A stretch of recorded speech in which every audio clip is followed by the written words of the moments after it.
इशफाक तौला साहब, पहले तो आप एक आम आदमी को बताने के लिए क्या कहेंगे कि ये जो मौजूदा हुकूमत ने बजट पेश किया है इससे उसकी ज़िंदगी पे क्या असर पड़ सकता है?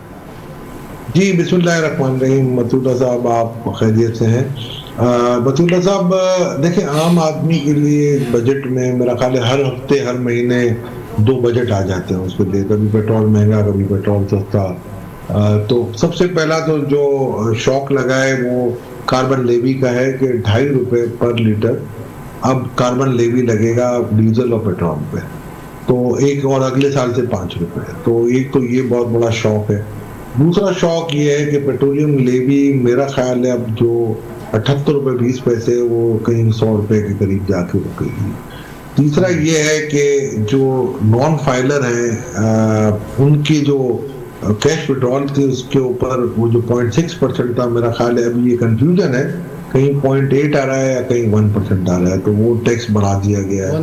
1%। चौथा ये जी नहीं, 1% अभी वो फाइनेंस बिल के अंदर वो 0.8 भी लिखा हुआ है कहीं पे, वो हम इसको वेरीफाई करते हैं। ठीक है, तो इसलिए मैंने आपको कहा कंफ्यूजन आ रहा है। दूसरा, जो ऑनलाइन जो हम चीजें मंगाते थे ई कॉमर्स के थ्रू, तो उस पर भी सेल्स टैक्स अब पूरा नापिस कर दिया गया है। पहले काफी कम थे।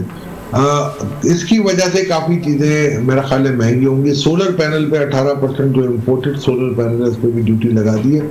साइमल्टेनियसली कुछ ऐसी चीजें हैं जिस पे उन्होंने ड्यूटियां कम भी की हैं। जो फिनिश गुड्स थे उसमें जो 20% होती थी उसको उन्होंने 15% किया है। सैलरी के तबके में जो छोटा तबका, जो आवाम जिसको मैं कहूँगा जहाँ 12 लाख तक की सैलरी इसकी होती थी, उसको 24,000 रुपए की रिलीफ की है। और ऊपर जाके भी मेरा ख्याल है रिलीफ देते गए हैं, 32 लाख तक के काफी इन्होंने रिलीफ दिए हैं। कॉर्पोरेट साइड पे उन्होंने 10% इजाफा भी किया है सैलरीज में, सरकारी मुलाजमीन की जो सर नहीं, वो उनकी तो अपनी सैलरियों में इजाफा किया है। हमें टैक्स की बिल्कुल आपकी बात दुरुस्त, टैक्स में कमी वाकई की है, मैं उसकी आपको मिसाल दे रहा हूँ।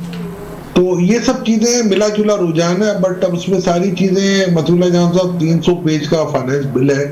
अब हमारी टीमें सारी बैठी हुई हैं, उसी पे रिसर्च हम कर रहे हैं और इंशाअल्लाह थोड़ी देर में हम एक आपके मीडिया के लिए और दोस्तों के लिए और ताजरों के लिए हम एक अपना एक ब्रीफ राइटअप निकालेंगे 6-7 पेज का, और फिर इंशाअल्लाह इसके फॉलोड बाय एक बजट हमारी कमेंट्री आएगी जो कि मेरा ख्याल है कोई 60-70 पेज पे मुहित हो। सही। अच्छा इशफाक तौला साहब, जो रियल स्टेट सेक्टर है पिछले साल काफ़ी टैक्सेस उस पर आयद किए गए जिसकी वजह से रियल स्टेट और जायदाद की खरीद फरोख्त में बड़ी कमी आ गई थी और बहुत ही एक अजीब सिचुएशन बन गई थी रियल स्टेट सेक्टर के लिए। तो अब जो टैक्सों की छूट दी गई है, फेडरल एक्साइज ड्यूटी ख़त्म की गई है और दूसरे टैक्सेस जो हैं उनको कम किया गया है, तो आपको लगता है कि रियल स्टेट सेक्टर जो है वो बाउंस बैक करेगा? देखिए मतूला साहब, रियल एस्टेट के 2-3 बड़े इशू हैं और सबसे बड़ा इशू जो है वहाँ आपके पास वाइट मनी नहीं है और टैक्सेस। और सेकेंडली देखें, वहाँ सबसे ज्यादा जो तिजारत होती है वो फाइलों की तिजारत है और ये स्पेकुलेशन है सारी। रियल एस्टेट आप किसको कहेंगे? दुनिया में रियल एस्टेट की एक ही डेफिनेशन होती है, या तो एक लॉन्ग टर्म इन्वेस्टर होता है जो रियल एस्टेट को लेके अपने बच्चों के लिए या रखता है, और जैसे देखा होगा हमें इनहेरिटेंस में मिलती है प्रॉपर्टी हमारे वालिदैन के। दूसरा होता है कि जिसको घर बनाना है, ठीक है ना। अब यहाँ तो ये होता है कि जी आपने एक फाइल ली, आपने 15 दिन बाद उठाया और वो फाइल 5 लाख रुपए ऊपर में बेच दी।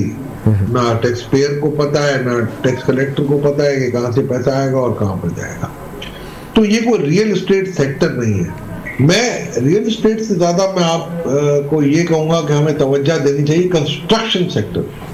कंस्ट्रक्शन सेक्टर चलेगा तो 25 किस्म की इंडस्ट्रियां और 52 इंडस्ट्रियां चलती हैं और उनसे टैक्सेस आएंगे, उनकी एम्प्लॉयमेंट आएगी। मुझे टैक्सेस से ज्यादा इस वक्त फिक्र होती है एम्प्लॉयमेंट। ठीक है, तो क्या इंसेंटिव है कंस्ट्रक्शन सेक्टर के लिए आपके ख्याल में इस बजट में?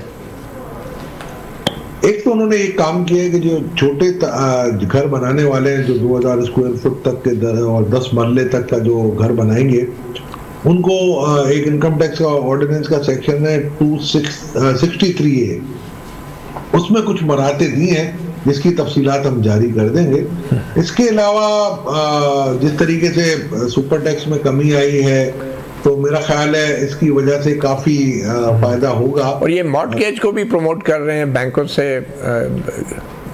जी वो अभी तक कोई तफसीलात नहीं है, बिकॉज फाइनेंस बिल के अंदर कोई मॉर्गेज का इशू नहीं आता, बट इंडिविजुअल्स को उन्होंने जो 2000 स्क्वायर फुट तक के अपार्टमेंट या 10 मरले तक के घर बनाने की बात करें, अपार्टमेंट बाय करने की बात करेंगे, उनके लिए बनाते हैं, जिसकी तफसीलात हम थोड़ी देर में जारी करें। अच्छा, हुकूमत के पास फिजिकल स्पेस कितनी थी, और ख़ास तौर पे डिफेंस बजट के हवाले से भी हम अब चीज़ें सामने आ रही हैं, तो आप कैसे देख रहे हैं कि डिफेंस बजट जो था वो भी बढ़ाया गया है मज़ाहिर, तो क्या आपको लग रहा है कि देखिए 2122 अरब का बजट था डिफेंस का, और अभी तो प्रोविजनल फिगर आए हैं और अगले साल उन्होंने 2522 किया है। मैं ये समझता हूँ कि 2800 से कम नहीं होना चाहिए था, क्योंकि अब आप ईस्टर्न वेस्टर्न दोनों बॉर्डर पे आप जंग की हालत है, और जिस तरीके से हमारी आर्म फोर्सेज ने बहादुरी से मुकाबला किया, और आपने आज भी सुना होगा ब्लूमबर्ग में भी एक रिपोर्ट आई है कि J-35 पाकिस्तान ले रहा है, लेटेस्ट आपके एवॉक्स हम ले रहे हैं, तो वी नीड बजट। तो उसकी पेमेंट 3-4 सालों में हमें करनी होगी, बट ये तो आप समझ रहे हैं ना, ये हमें करना पड़ेगा, क्योंकि हम अपनी सोवरेनिटी को तो गिरवी नहीं रख सकते। ये बजट टैक्स सब आते रहेंगे, सोवरेनिटी दोबारा नहीं आएगी।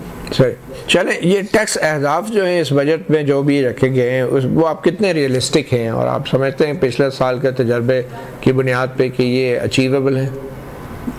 Sir, let me be very honest with you. I think they are non-starter. और लास्ट टाइम भी 12,920 रखे थे उन्होंने, फिर IMF के पास गए, 300 कम कराए, फिर दोबारा गए 300 कम कराए, और आज उन्होंने एडमिट कर लिया, जो मैं 1-2 महीने से कह रहा हूँ मीडिया पे, कि 11,900 से ऊपर नहीं होंगे। आज उन्होंने वही फिगर 11,900 दी है। अगर 11,900 में 7.5% इन्फ्लेशन और 4.2% GDP ग्रोथ क्यों, तो मैं 13,000 आएंगे, फिर भी 1,000 अरब के करीब उनको नए टैक्स मेजर लेने होंगे। मुझे नहीं लगता कि ये टारगेट अचीवेबल है। हमारा टारगेट जो हमने एनालाइज किया है वो है 13,449।